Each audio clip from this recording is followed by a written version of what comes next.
বিসমিল্লাহির রহমানির রহিম। আসসালামু আলাইকুম। যে যেখান থেকে দেখছেন আশা করি সবাই ভালো আছেন, আমরাও ভালো আছি।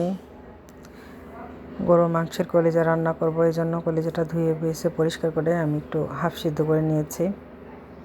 তারপর কড়াইতে তেল গরম করে তেল দিয়ে পেঁয়াজ কুচিয়ে, আদা রসুন, পেঁয়াজ কুচি, হলুদ মরিচ ধনিয়া জিরে এলাচ সব একসাথে লাল লাল করে ভেজে আমি আদা রসুন দিয়ে নেব।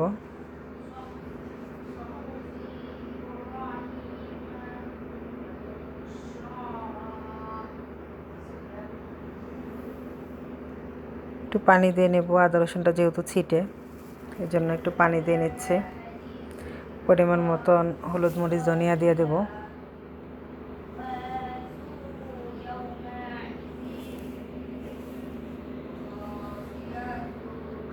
এখানে হাফ কেজি গরু মাংসের কলিজা আছে, সাথে আলু আছে, আমি সেই পরিমাণে মশলাটা দিয়েছি।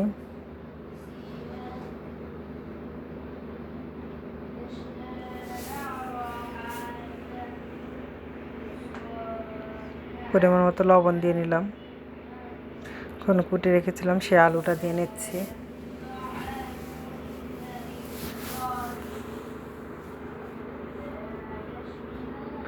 আলুটা একটু কষানো হলে আমি কলিজাটা দিয়ে দেব।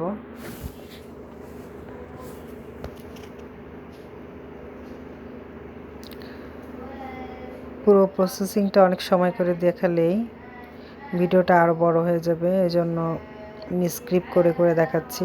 তো ধাপে ধাপে এভাবে রান্না করেছি। এখন আর একটু ভালো মতো কষানোর পরে আমি লবণ দিয়ে এই পানি দিয়ে নেব। যে পরিমাণে পানি দেব সেই পরিমাণে যেন তরকারিটা হয়ে যায় সেই পরিমাণেই পানি দেব, এবং আঁচটা সবসময় মিডিয়াম থাকবে। আমি এইভাবে রান্না করি, ঝোল রাখবো না, ঝোল রাখলে কিন্তু কলিজাতে ভালো লাগে না। এই তরকারিটা থাকবে মাখো মাখো।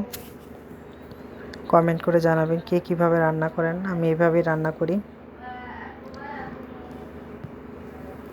এখন এই আঁচে আস্তে আস্তে আমার এই তরকারিটা রান্না হয়ে যাবে। জিরে ফোড়ন জিরে ফাঁকি দিয়ে আমি নামিয়ে ফেলবো।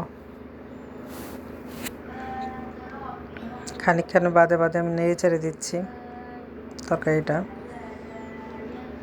আসসালামু আলাইকুম।